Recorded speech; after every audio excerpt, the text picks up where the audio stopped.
are listening to the #1 real estate podcast where we talk with real estate agents, professionals all across the world about their wins, losses, lessons, and stories to help you win in your local market today. My name is Cody from Sheridan Street. I'm joined with my co-host of the RE Agent Podcast, Vikram Deal. My man, what is happening? Life's good. Things are good. Where are you at right now? Like, I see this beautiful garden behind you, this conductor like thing behind you. Like, where are you at? Like, what's happening? Like, let's jam for a few seconds before we introduce our guest. Yeah, dude. Well, I am one story below you. We're sitting here in beautiful Buenos Aires, Argentina right now. I think the last time we recorded, we were in Colombia. So making my way through South America, and yeah, just loving life. And we're here in our Airbnb in heart of Buenos Aires, and got our setup, and we're jamming here with our boy Oliver. Super pumped, but I'm excited because our podcast launched yesterday. You did. And it's already got some really good feedback. So people are jamming on it. People are enjoying it, and our mission to serve, is coming alive more and more every day. I adopted the saying, no realtor left behind, because the more calls I have with potential clients, it's just, they're so hurt right now, dude. Like, they can't afford, there's so many agents that just waited and waited and waited and waited, and they can't afford a $500, rent. And they're like, well, we need help. And they're so confused, Cody. They're like, well, we need to do a farm, and we need to buy leads, and we need to do Facebook. And I'm like, you don't need to do any of that. Like, what's your day look like? And they're like, well, we get to the office at 10. I'm like, that's your problem. Yeah. You don't need a farm. You don't need to spend thousands of dollars on leads right now. Like, what you need to do is you need to fix your day. And then once you fix your day, you can start to add on layers. But we need to get to the foundational piece. Like, we just need to get to the seed and get some roots down. So my motto now is no realtor left behind. I love that, because I was having a conversation yesterday with with my sales team about like 3 non-negotiables. And it's something that our entire company is going to adopt. It's like, if every real estate agent listening to this podcast, from the 20 episodes that we've recorded so far, can get and the understanding that if they just wake up every day and say, hey, these are my 3 non-negotiables. These are the 3 things that I have to accomplish, rain or shine today. Like, they're going to get 1% better, because if you're 1% better every day, you're 365% better over the course of the year. So I love what you say about no realtor left behind. And that was really the premise of the RE Agent Podcast, the #1 podcast in the world. I've already claimed that, but I want to hop into our guest because he's doing some really cool things in his space. Cool. In a very similar space. Oliver, why don't you give us kind of a high level overview on kind of who the heck you are, what you do, where you're at in the world, who you help. I know you mentioned you're working on your real estate license, or you have your real estate license now.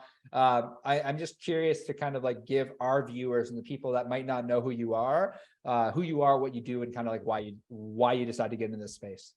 Yeah, sure. First off, it's awesome to be here. Thank you guys so much for having me on the show. Yeah, so obviously my name is Oliver Borr. I'm the founder. I don't like the term CEO. It's very vain, and it's a ridiculous title. But anyway, I'm the founder of a company called In a Box. I partnered with my mom, so I guess I should say co-founder with her. And what we did, what it is we help realtors scale their businesses.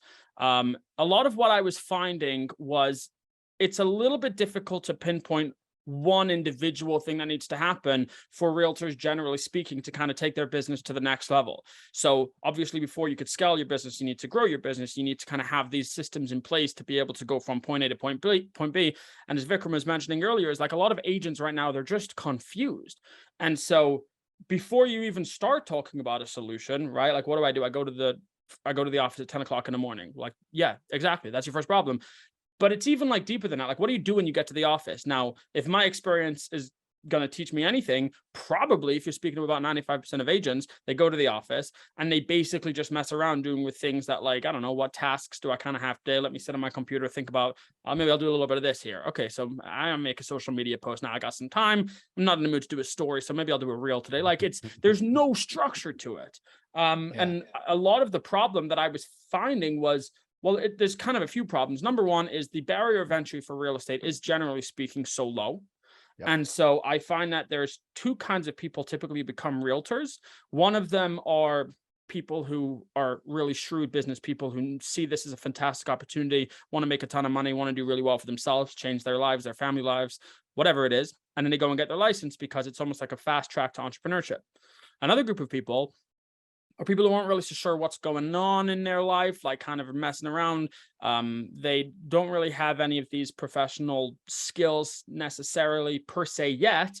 And their friend said you should totally be an agent because all that they know about being an agent is like HGTV and selling Sunset or whatever it is. And you're totally awesome at talking to people, so you'd be great at this. Like, that's such a minute part of the job. Like, we'd like to get to the point where that's the job, but realistically, talking to people and having conversations with people who want to buy $1 million homes, that's such a tiny part of the job, which is interesting because that basically is where the money comes in. But there's like steps to get to that point. Yeah. So kind of cutting all of that into one fine point is that there are multiple things that kind of need to be done in order for realtors to set themselves up to scale and to be successful business owners, because we're not agents. I don't like the term agent. We're business owners. And it's because it's hard to kind of pinpoint one thing and one thing individually for everybody, because some people might need lead gen, but other people might need, I don't know, mindset. Other people might need branding, whatever it is. At the end of the day, we wanted to take a more holistic approach to scaling real estate businesses. And that's kind of what we did. So back to Innerbox really quickly. Innerbox, at its core, is a software CRM marketing suite, kind of like KV Core and Follow Up Boss, although I like to think it's a lot better. But the way we separate and differentiate ourselves is less on the features that we have, and it's more on the framework and the mastermind and everything that we deliver as well inside of there. So basically the software of Innerbox with the mastermind and the programs and the coaching and the community that we have with there, it's a more holistic approach to scaling your real estate business that transcends beyond just lead gen or just systems or just branding. I'm curious. You said a lot of stuff that's really relevant. And I think that the people that are shrewd business people, they have coaches, they have mentors, right? Yeah. They have a budget. They're doing a lot of things the right way. And that's why they're doing really well. And that's why they can afford to have the systems. You know, I'm sure your system's not free. I'm sure your program's not free, right? Ours aren't. And so I'm sure that those people have a different mindset and a different belief around who they are and why they're spending money and just how they show up in the world. But I'm curious, like for the people that I would say make up the majority of the industry, probably the 70, 80, 60%, which are not the shrewd business people, right? They're not the person that comes in to become an entrepreneur. They're just like, oh, real estate, I'm in need of a job. I'm in need of some income. I'm in need of this or that. And like you said, my friend said that I would be a great real estate agent because I'm super bubbly and nice. That doesn't make for a good business person. How do you see those people faring?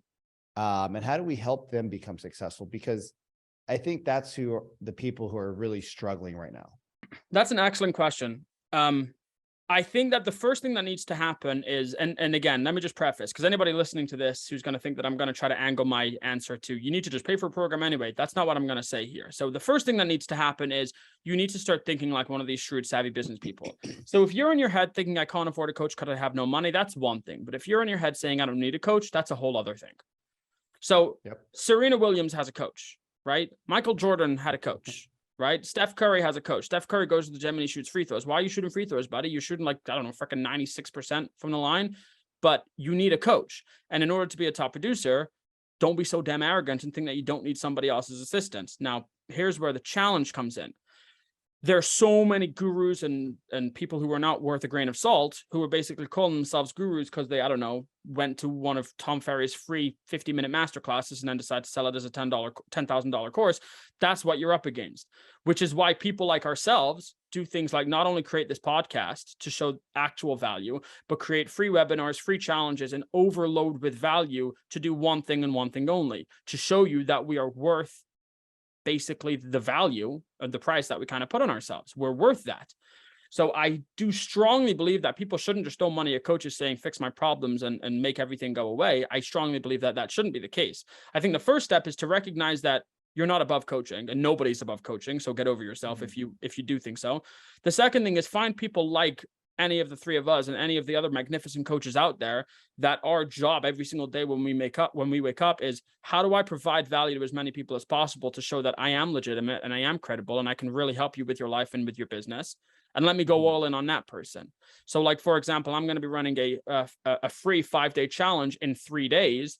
That's my way of saying, give me a week. Just give me a week. I'm not going to charge you a penny. Come 1 hour a day, implement. And now not only am I seeing who's actually coming to this program to take action, because if you can come for 1 week, work for an hour a day, do the homework and the worksheets after that each day, I now know that you're the kind of person that can be coached. And if you can spend a week with me and at the end of it feel like you've got this and your life can get better and that you can really change the trajectory of your career, now we can have a conversation about maybe signing up for our paid program. So I think the first thing to do is change your mindset. The second thing to do, that you need a coach. The second thing to do is find that person that is actually legitimate and not get distracted by the 50 other people that are also trying to get your attention. Meaning if you're going to, for example, Brandon Mulrennan, who I love him, I love his coaching, don't go to Brandon Mulrennan and then go to 50 other people that are talking about branding and then 50 other people that are talking about freaking whatever. Go to Brandon Mulrennan and do reverse selling, because that's what he talks about, and try that and practice that and keep going at it. And then I'm not talking about for 30 days, but if after 6 months you've seen nothing whatsoever and it doesn't feel like anything's growing, maybe then let's start looking at another one, because maybe that's not right for you. But I think once you've done this stuff, now you can start looking at maybe investing in yourself and taking it to the next stage. Because the reality is that I don't really sell to people typically on the first conversation. Most of my sales are people that have known me for over a year, because I've followed up with them. They've come to my programs. And that's how I know that there are people that are willing to be coached, because they've invested their time in my content. They've focused themselves on my stuff, which is how I know that they're not just going to be shiny object syndrome as soon as they sign up. And in 1 year from now, I've changed their lives enough that to that point, and now they're already saying, hey, I need some more individualized coaching and attention, and then we can really take it to the top. So that's kind of how I would address this, even if you're coming into the market right now with no money to invest in coaching. I love that. And you mentioned something about just about like, what I'm picking up is a lot of like, be patient. Like you said, don't like, not just 30 days, give it, 6 months to see if this actually works for you. I'm curious to know, when you work with clients or when you talk to real estate agents, like how do we shift the perspective of the agent, or how do we shift the perspective of like just like buyer, like just us in general, the current state in general? It's like a lot of people, like a lot of the top agents we speak with, like we had Jessica Yates on our podcast, very top performer. She says all the time, I don't care whether they're looking to buy in 3 months, 6 months, 12 months, 18 months. Like, I just want to help people. It's like, I think for the most part, Vic and I both have that understanding. Like, Vic's been in real estate. I've, built a real estate company, like, but we both have kind of shared that same ethos to business, where it's like, let's just serve people at a really high level. And, karmic, like we believe that money is in karmic balance. Money will come our way. Like you talk about mindset, like how does a real estate agent that is working with people that have a long buying cycle, because like there's no doubting the fact that real estate has one of the longest buying cycles out there, where it's like, it's not like a, hey, buy my $5,000 course. For them, it's like a, hey, buy $1 million home, or buy like a $250,000 home. Like that's sometimes the largest investment that a buyer will make in their life, or like a home, even a seller. It's like, I sell your home, but then I need to help you buy a home. Like, it's like, we're working with really long buying cycles. Like, how do you help real estate agents understand that this buying cycle is long and there are no shortcuts to success? First off, it's actually funny. It's in, when you mentioned, it's not like buy this $5,000 course. It's like buy this $5,000 course on a 25-year contract. And the only way to basically get out of it is to sell the thing itself. But yeah, how do you kind of, we'll put it this way. I don't think it's my job, and I'm going to get into how it works as an agent, let's say selling to the actual buyers. I don't think it's my job as a real estate coach to change the mindset of a real estate agent that it is a long mindset to buy my program, right? I don't think it's the real estate agent's job to change the mindset of the buyer to say it's a long-term purchase. I believe it's my job to embrace the fact that it's a long buyer process, for somebody to actually purchase my course, my program, my software. And I believe it's the agent's job to just embrace the fact that it is a long buying process. And yeah, there will be people who will just buy a house after the first call. But as soon as you embrace the fact that it is a long buyer process, let's create systems to allow that to happen. So one of the easiest ways to, let's say, follow up with your people long term is to create something like a podcast, right? So if you wanted to create a podcast, let's say showcasing, I don't know, where you're in Buenos Aires, I'll use a local place. Let's say Hamilton, Canada, which is where I live. If you wanted to create a podcast, basically showcasing the beauty and the phenomenal things to do in Hamilton or small businesses in Hamilton, whatever it is, you're the Hamilton person. You create a podcast every week. It's a conversational podcast once a week. All you got to do is just meet somebody, have them on your show, talk to a small business owner. That's it. Great. Now you've got that podcast. It goes onto Spotify, all of that stuff. You could throw it onto YouTube. And then you also send an email to your database saying new episode. And now all of a sudden, that one thing that you've just done is now a podcast, a YouTube video, and an email that goes out to your entire database. Assuming the information that you're providing is actually good information, you're doing something which I would say 95% of agents, probably more than that, to be honest, are just aren't willing to do. And that's invest a little bit of time into creating good quality content. So it's not about, oh, I got to make a note. I need to call Tom every 3 months to see how his dog is doing. Like, that's not like, yeah, that, don't get me wrong, that would probably do well. But when we're talking about scaling up, like we need to start thinking about something that's more sustainable. So I can send an email out to my database in about 10 seconds, assuming I have the template and everything set up. But once you kind of once you embrace the fact that it's a longer buyer cycle and that it's going to take a while, you then are forced to start thinking, well, how can I do something that will ensure longevity and sustainability? And then once you have those systems in place, it's a very simple quantity game. Let me get more people in here who need something. Yeah. Let me provide value up front, continue to provide value. And then in a year from now, you may have even forgotten who these people are. And they'll call you up and they'll say, hey, I just saw this home in this area near that shop that you just interviewed. I'd love to check it out. Mm-hmm. Right? Something like that. So I think it's more about just embracing the fact that this is a long game. And I mean, if you go into this game and you're like, I need to succeed now, I don't want to be like doom and gloom, but like, you're not going to make it. You're just not. The whole point is get past the initial challenge, like get over that initial hump. And then when you have that, you'll have a database of people that you're consistently adding into. And let's say in a year from now, the first people are going to start converting. And then you'll never have to worry about it again, because you bring someone in, a year later they convert, a year later they convert. It's that first year that becomes really challenging. I was just thinking like about what Sharon told us the other day, like, you know, around the person that was on his email list, you know, for 9 years.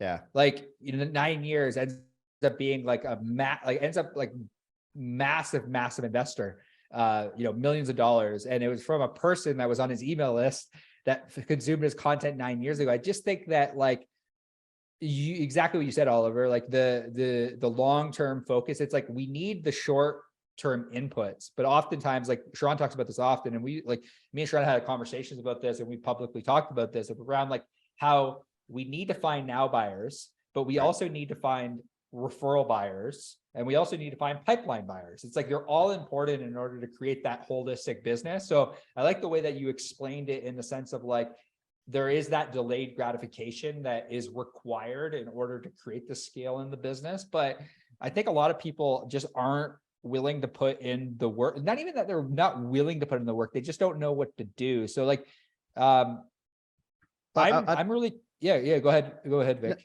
I think what we were talking about a little bit earlier today, or maybe, I don't know, so many of these conversations blend together. Buenos Aires, like the nightlife is insane. The restaurants open at like 11 o'clock and I'm normally in bed. Yeah. So my brain's a little foggy these days. But we talk about this, like, I think we we're talking about this earlier with Oliver about the gym. People are like, well, I want to lose weight, but I'm not going to hire any help, or I'm not going to go to the gym until I've lost 20 pounds.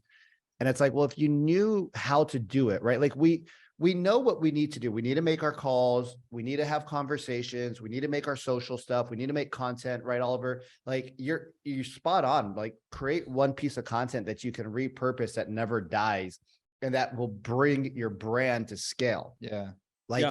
It's not like people are trying to make all this content. I'm like, all you have to do is just take your iPhone out, go to a house that you're looking at, tour the house and be like, this is what $200,000 gets you in, Hamilton. This is what $500,000 gets you in Hamilton. This is what $1 million gets you in Hamilton. And you do that, like I call it behind the curtains, right? Like in our real estate growth academy, I call it go behind the curtains of your neighbor's home, right? Like that could be literally the name of your series. Behind the curtains of your neighbor's home.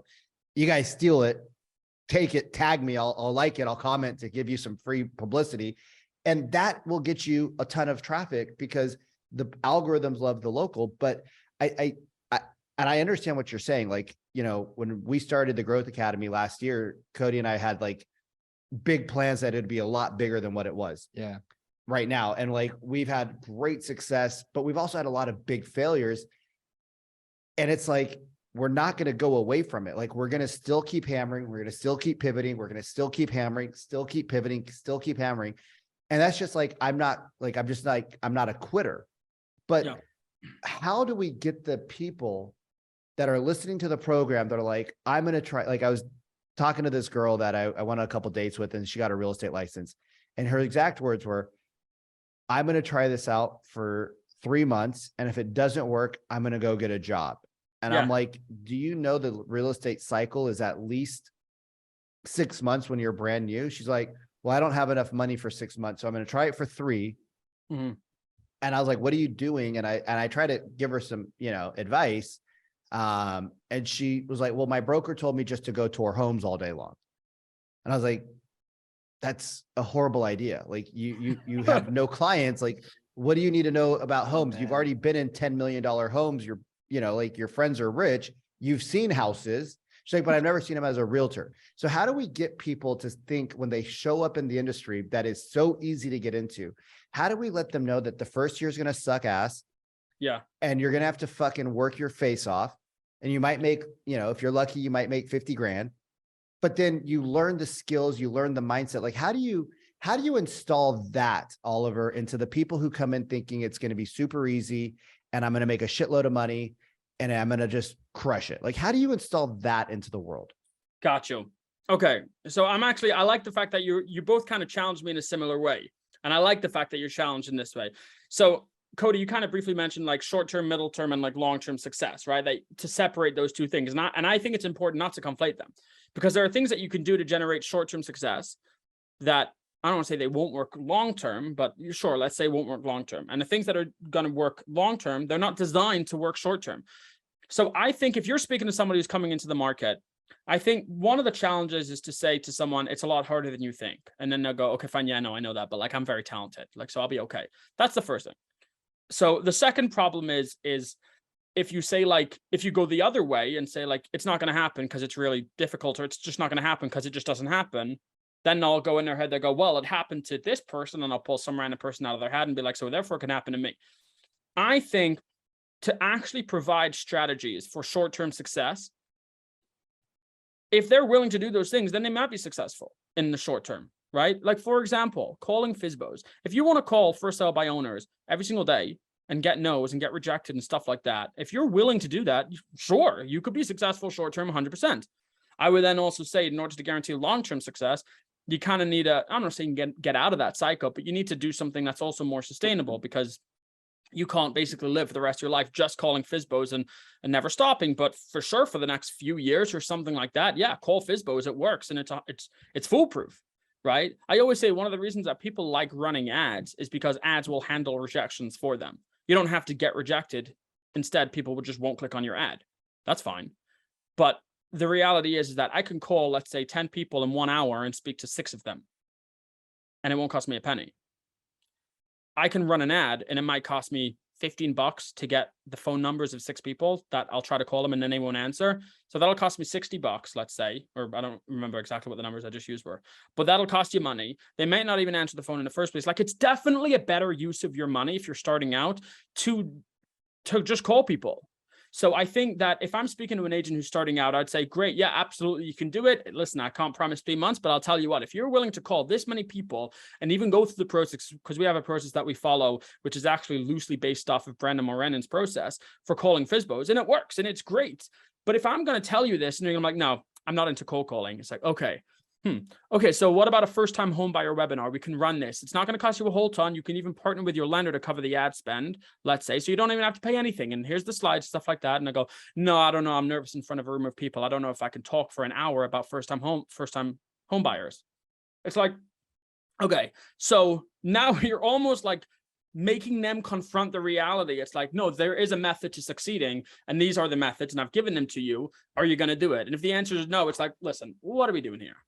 Right? Like, what are we doing here? So that's probably what I would do when it comes to talking to somebody who says, no, I can definitely do it without any kind of real structure or plan or whatever it is. Kind of as a side point also, Cody, because you were mentioning separating the short-term, medium, and long-term success. I think that all the time people should be doing some short-term success actions, like first-time home buyer webinars, and create a promo cycle around that, like for sale by owners. Right? You don't even need a cycle around that. Just call, let's say, 100 people a day, 100 FSBOs a day, like it's guaranteed to work. Again, the scale comes in because after you're doing that every single day, you can't really scale that up. And then that's when these other strategies come in. So I think that people just don't have a realistic grasp on what will generate short-term success versus long-term success. They don't know how to separate them. They don't have the strategies for, I wouldn't say all of them, but I would honestly say any of them, to be honest. Yeah, me and Vic were having a conversation. It's really interesting you say that, like, they just don't have the strategy. Me and Vic talk about this often. And like, I challenge like our Traga members to track their numbers and even like actually using proven scripts that like, like you hand over a script and it's like, wow, this script works. It's like, yeah, because Sherrod sold billions of dollars of real estate. Of course it works. But like, I'm really curious to know from you because like, you're in the marketing space. Like, a lot of real estate agents that get into this space, they're like, I just want to sell homes. Like I never thought I signed up to be a brand person, to have to learn marketing, to have to have some guy follow me around with a camera. And that's not really exciting for me either. Like, I don't want people to follow. I wouldn't be able to do the Gary Vee stuff. Like no, it's not for me. I can create content, but I need my alone time. Not like I'm not Gary Vee and I have zero desire to be Gary Vee, but like, how important do you think the marketing is in a business? And like, maybe like what would you say to a real estate agent that potentially doesn't want to embrace the marketing side to the business or want to learn the lead gen? It's like, I just want to go and sell homes. Like what do they do? Like, is there a space in this world for no marketing? Yeah. So like to go to networking events and to just be like to do that. Like, what do you think about that? So you mentioned kind of marketing and then lead gen, and then it kind of just went to marketing. So I always like to kind of be creative and say, like, listen, if you're willing to put in the work, I'm willing to find a way to make it happen. So is there a way to make it work as a real estate agent without marketing? It's funny to hear this from a marketer, but yeah, I believe that there is a way to do that. I wouldn't call calling FSBOs marketing, but if you're willing to, sign your life away to calling FSBOs every single morning, like, I don't know if I'd call that marketing. It's certainly lead gen, which fits into the scope of marketing. I don't know how you want to categorize these things, but I think if you're going to be like, no, I don't want to brand myself. Like, okay, fine. Don't worry. Yeah. Let's just do lead gen. No, I don't want to do any cold calling. Okay, fine. Yeah, no worries. We'll just do a first-time home buyer. No, I'm not comfortable in a webinar. Oh, okay, no worries. We'll just go out and try to meet as many people as possible and hand out these things. Like I heard about this person giving out water bottles that were branded, like at a marathon. Brilliant idea. No, because I don't really want to invest. And what if it doesn't work? Like at a certain point, it's like, listen, I'm willing to kind of work with you here, but it's not uncommon. 87% of agents will fail in the first 5 years. And I believe it's because most people, you give them idea and it's like, no. And even finally, when they get one, it's like, yeah, we'll give that a go. And then 90 days later, it doesn't work. The whole thing, it's nonsense. It doesn't work. So I would say that, yeah, there are kind of ways, but being realistic, if somebody's just going to shoot idea after idea, and I don't want to get into marketing, or I don't want to do any lead gen. If you say, I don't want to do any marketing, or I don't want to do any lead gen, I just want to sell homes. Like maybe 7 months ago, your friend might have listed a home with you, which made you a little bit of money that, I don't know, maybe you can hire some agency to fix all your problems for you. The odds of that are astronomically low. I would say as a general rule, no. If you're not willing to do any marketing, communicating, lead gen, no. I don't like saying no, but I don't see a way to make it work. For the people that don't want to do lead gen, right? I think there's a place for a lot of different personalities and a lot of different people. I was reading something the other day and it said basically, or I was actually listening to Earl Nightingale at a old story of his. And he said basically 2 to 5% of the world actually wants to take the risk. Most people want to work for somebody else. So we get into real estate, we want freedom, we want time, we want money, but the system's broken already, right? The MLSs just want membership. The realtor wants membership. The schools want membership. Everybody just wants your membership dollars. They don't really care about your success, which is a big problem in the industry. So for those people that come into the industry that don't want to lead gen, they don't want to market, they don't want to hand out the water bottles, they don't want to door knock, they don't want to make the cold calls, most of them don't have the skills to do it. Like if they had the skills, they would do it. Should they join a team or should they go solo? Or should the real estate industry make all new agents join a team, and then we have some sort of skills and a licensing for teams to actually train so people get the proper tools that they need to succeed, like you would do in the financial markets? Yeah, I would say that if you're coming out and you don't want to do any of these things, I don't want to be like a buzzkill, but like just go and get a job a little bit. Okay. Like if you can't get a job and you really want to have the freedom and stuff, I think it requires like a little bit of introspection, like look in the mirror and say, can I actually make this work? I also do think, to be honest, it's a responsibility and on behalf of the brokerages and the teams to kind of provide and offer that support. Like there's not really as much of a market of coaches going to brokerages and saying, I'll coach your agents, than there is kind of going to individual agents. And to be honest, I don't think it's brokerages are as receptive as they should be to investing in coaching for their people. And maybe that's because if I'm a broker, like I'm going to invest thousands of dollars and 87% of the time, these agents aren't going to do anything. Like maybe that's a possibility. I don't know. But I would say probably if you're coming out and you don't want to do anything, like, yeah, I guess go to a team. But I think if you're doing that, like if you're going to a team to get a little bit of experience and then you're going to go out on your own, that's fine. But if you're like, no, I'm just going to a team and that's it, like, honestly, just go and get a good job. That's probably an unpopular opinion, but that's what I think. I think the vast majority of kind of my perspective, Vic, is like the vast majority of good teams though, like if you're not fishing for yourself, like through like even like look at like we interviewed Luke and Luke's like, if you don't sell a home, like I'm going to give you all the tools you need, but if you're not selling something in the first 90 days, then you're off by team. It's like, yeah, like, it's like it's a sales job. Like, you and I chat about this all the time about like there's two ways to view real estate. You can either view it as like being a cashier and a clerk and just like checking people out, or you can see it as a sales profession. And really at the end of the day, it is a sales profession. Like you need to sell yourself. Like a car dealership will fire you if you don't sell cars, but it's just such a backwards industry where, people like the failure rate is so high. And I really want to end with this because I'm curious on failure. And me and Vic have been chatting about this lately around like just this idea that like oftentimes we do have to fail in order to get better. Like we're naturally going to try things. We're like we chatted about this earlier. Like Trega, when we started Trega at the beginning of the year, we're like we're gonna have 100 people in the program by the end of the year. It's going to be great. And it just like it's had a slow start because like we're still trying to find product market fit. So when should people hang the towel, or when should they look at finding a way in order to persevere? Like, how do you know when enough is enough and you need to go find a job? Because I think that's happening a lot right now. But I think also some people are giving up too early. Like I think that's this is a beautiful question. And this is a beautiful question. And I've grappled with this, not this one in particular, but I've grappled with conflicting advice from the moment that I started, right? You have on the one hand, you have like that famous soundbite of Kevin Hart on Joe Rogan's podcast. Don't quit. Doesn't matter. You start something, you finish it. Don't quit. Okay, great. Yeah. Awesome. Let's freaking go. And then the next thing, it's like, if you want to be successful in this market, you need to know how to pivot. If you can't pivot, if you're too arrogant and you're like, okay, so I got to kind of reconcile these two things. And then you've got other people being like, always wake up every morning and think this is me, like, and be proud of yourself and this and that. And like other people will be like, always stay humble and believe that.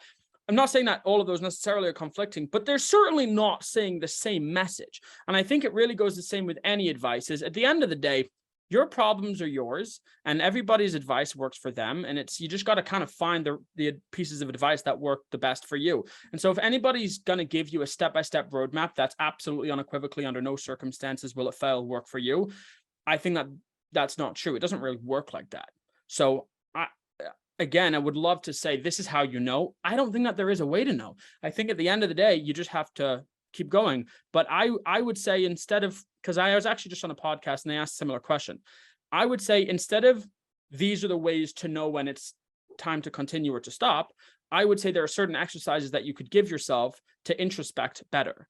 Like, for example, what would you tell your brother if your brother was asked you the same question, right? Or your friend, or like, this is the way to kind of meditate so that you remove any of the other gunk and crap clouding your judgments, that you can go and make a correct decision. So I think it's more about finding clarity in how to think about the actual problem versus, but he said this, so therefore I'm going to do that. Right. Yeah. I to be honest, I think that one of the hardest things, because entrepreneurs work really hard. I think that if you were to say that like entrepreneurs work like level 6 out of 10 in terms of difficulty, and it requires like level 6 out of 10 work ethic, it requires like level 11 or 12 out of 10 of like emotional and intellectual perseverance. Like this is not easy. And like at the end of the day, it's you and your reflection and your family that's counting on you. Like that's it. And not everyone's cut out for it. I would say if you're making a decision after 30 days that you're not cut out for it, either you're not cut out for it or you're deciding too quickly. Yeah, but then even then, like no, I think if you tap out after 30 days, you're not cut out for it. Like if you cut out, if you're like, oh, it's not for me, like you're right, it's not. Like I agree with you. Like this is the hardest thing out there. Like not to cut you off, but I think this is like one of the hardest. I mean, I've been in many industries. I've been blessed with some success and I've been blessed with a shitload more failures. And when we don't, I think the world is soft.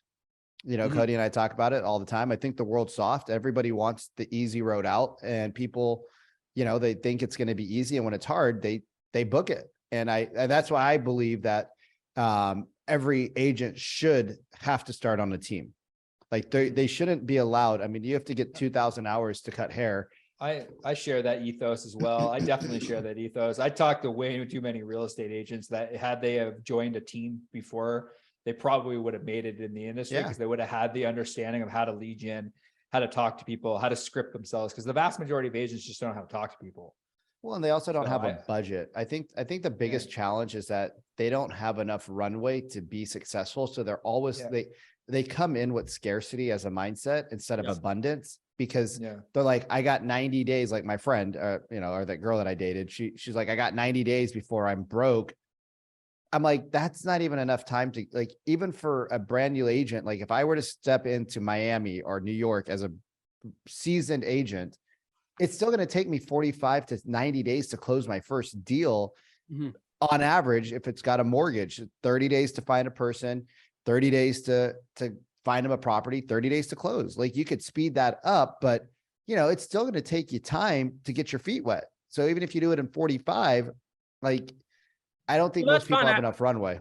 I'm not sure I disagree with that. Actually, I know I don't disagree with that. In fact, if I could look back on my life, I would actually say that I think I went into business too quickly for myself. I would have liked to kind of continue working for somebody else, but maybe be a little bit more selective over who my employers were so that I could learn as much as possible.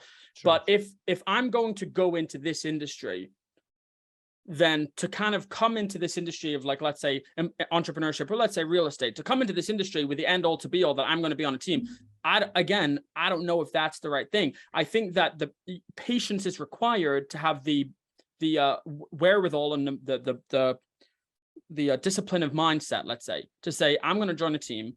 I'm going to give up, let's say, on some of my commissions, and I'm going to give away 50% of my commissions to my team leader, and that's okay because there's an end goal at stake. I think if that's the plan, then there's not only do I not have a problem with that, I think that's a great strategy.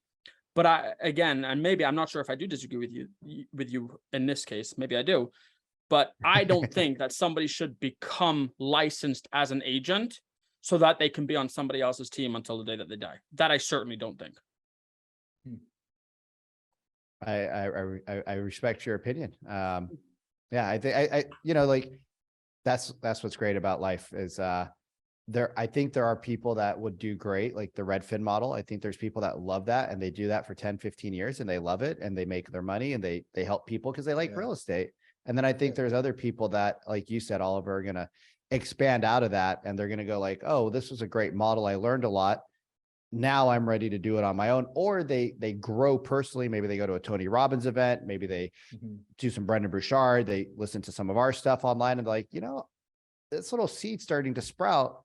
But dude, I totally agree. Like it's, if you come in to be on somebody else's team, you're going to give it minimal effort. If you come in to do it, to learn everything, you're going to have a lot more success and you're going to actually be the HGTV guy or gal.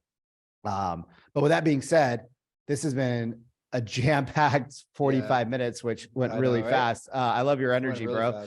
Yeah, where can people find you? Yeah, sure. So you can look for me online. Oliver Borr. I mean, if you search on Instagram, Facebook, whatever it is, I'm fairly active, mostly on Facebook or even LinkedIn, but Facebook's best. Or go into my website. It's goinabox.com. And yeah, those are probably the two best ways of finding me. And then lastly, also is I have a podcast called The Real Marketer. So just check that out on Spotify, Google Podcasts, wherever you listen to podcasts. And yeah. We'll drop my the friend, links in the notes. Hey, yeah, we'll drop the links in the notes. I really appreciate you, Oliver, man. Like always great sitting down and chatting with you. Really cool to see what you're up to. And I thank you guys for tuning into another episode of what are you doing, Vic? I don't know. I'm always screwing things up. Well, I thank you for tuning into another episode of the RE Agent Podcast, the #1 podcast in the world, where Vikram just decides to share his Facebook account and do a post mid outro. Very, very strange, but interesting way to end. I hope you all have a great day. We'll see you soon.